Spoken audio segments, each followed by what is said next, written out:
Resource Watch is brought to you in association with Tebe Investment Corporation.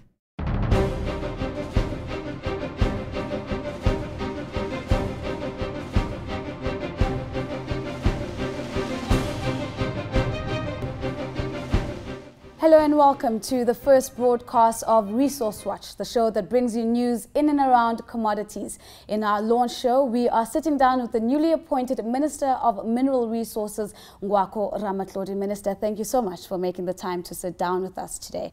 Good evening. Now, as we are headed into the 90th week of the costliest and longest strike in South Africa, this must be top of mind for you in your first 100 days. Indeed, it's top of the range. Yes. It is top of mind. Let's talk about your strategy, Minister. You have assembled a government task team. What is that government task team tasked to do, in essence? The idea is for them to assist the parties to come closer to one another. But the task team is composed of finance, labor, and ourselves. That is minerals. So these are technical people who crunch figures. They can model, they can simulate solutions.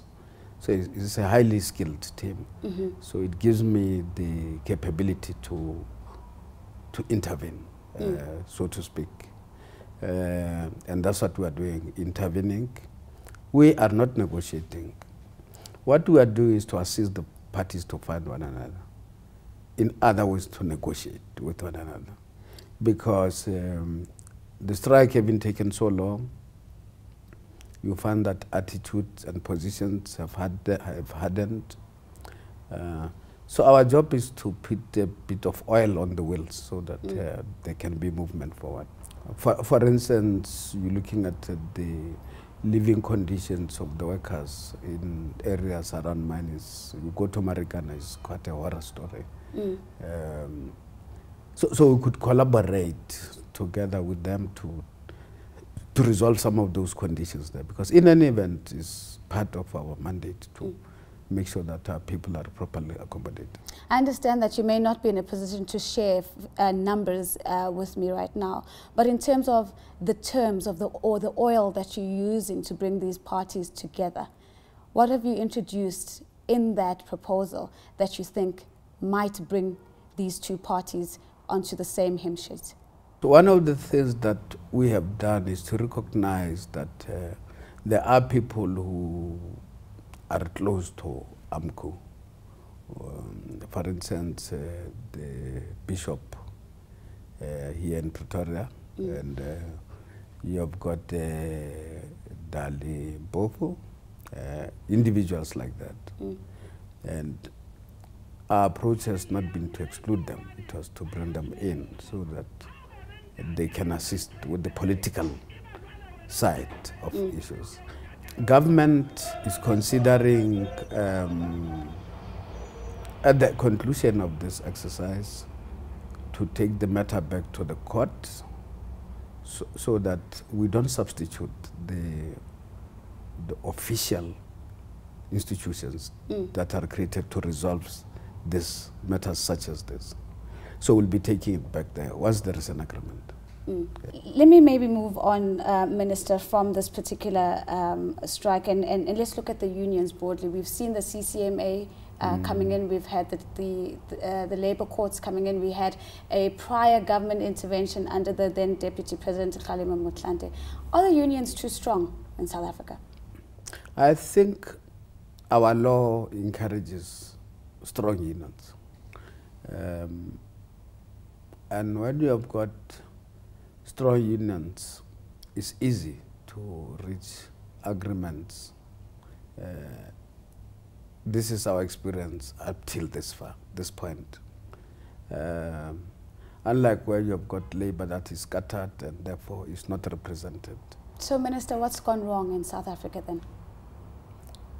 I think, for instance, we have been very slow when you look at the mining industry in really doing things that they should have done over the past 20 years.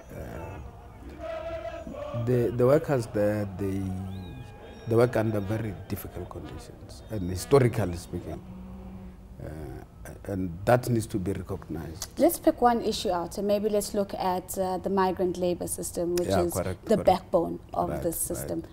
In your administration, are you focused on changing this system, and if so, how? One of the things that we are looking at is to rotate the workers homewards on a regular basis.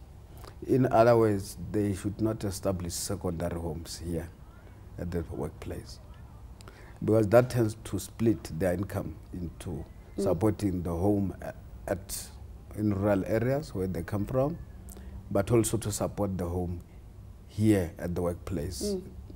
Now, if you rotate them on a regular basis at the expense of the mine, then you won't have a split income. They'll spend it there where they're coming from. Are you saying that we could potentially be seeing the end of living out wages in South African mining? Oh, we're looking at that, definitely. We're looking at that. So more changes also on the horizon. There's been a lot of talk about the regulatory environment and the pieces of legislation. Let's go back to the Charter, which is due for review. We have the issue of ownership top of mind. What are you going to be doing on that front? My understanding is that by 2014, the Charter should have been fully implemented. And so beyond the strike, I'll be seeking to ensure that there is compliance with the Charter, and even looking into means and ways of improving on it, because it's a minimum requirement. What is improvement, Minister, in essence? We haven't democratized the economy, and that's the biggest challenge that faces the country going forward.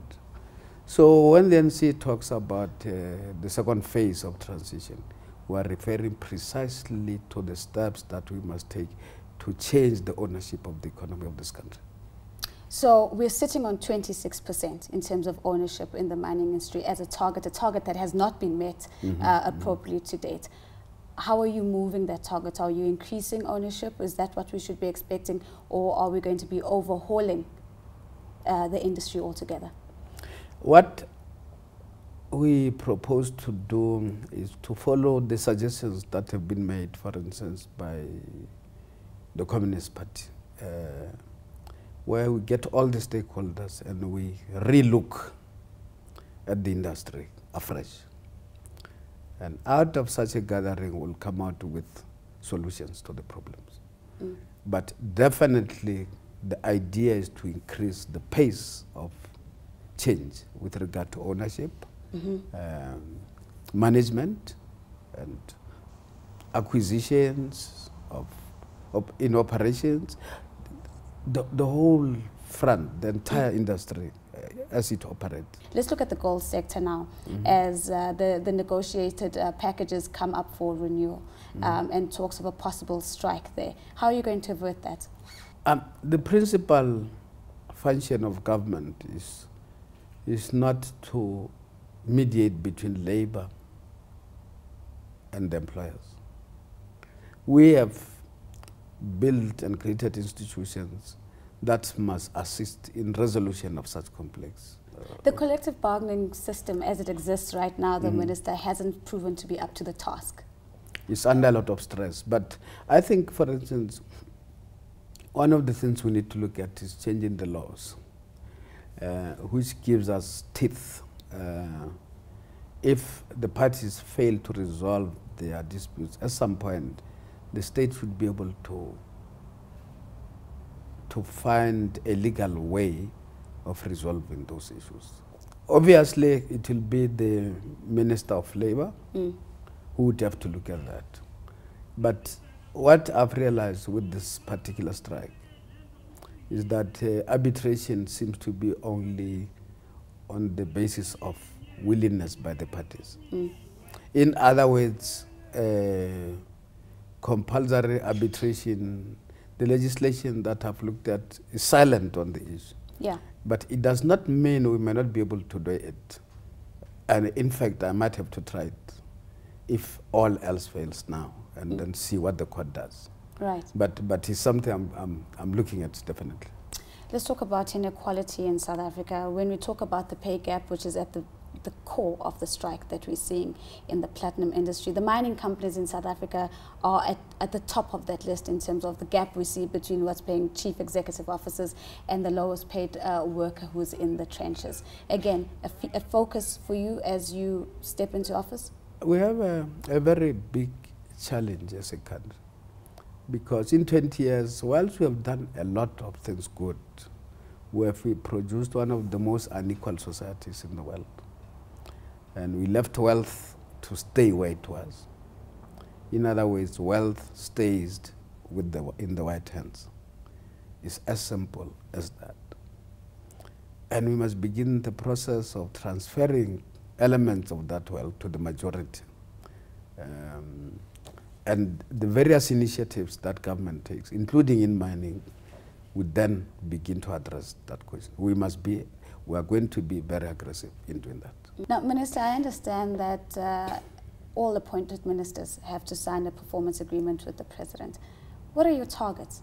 No, we haven't signed. We have got a month to do that. You get into your department and you look at the things to be done, and then you put them down, and the President then countersign, and then they check on the pace of delivery regarding those targets. I know it's only been 2 weeks, and I know I might be being unfair here. Yeah, sure. But maybe the top 3 things that you think are certainly going to be in that performance agreement from your side anyway. I'm being currently briefed by the DDGs in terms of the content, that is the heart of this ministry. So far, I've gone with human resources. That's the only briefing I've had. And there, I'm sure we're going to have to strengthen internal audit so that we don't have qualified audits. Secondly, I'm going to strengthen the legal wing of the department, because we litigate a lot. And when you issue licenses or deny licenses, you've got to be very solid on the legal front. So those 2 at the moment I've seen. Final question. Yeah. Your vision for South Africa, and in particular for this industry, with all of these legislative proposals that we've discussed today, where do you see South Africa in terms of the industry and its competitiveness? In 5 years, we should have a representative mine industry in terms of ownership, in terms of management, and in all other respects. That's what I envisage for the future, for my ministry.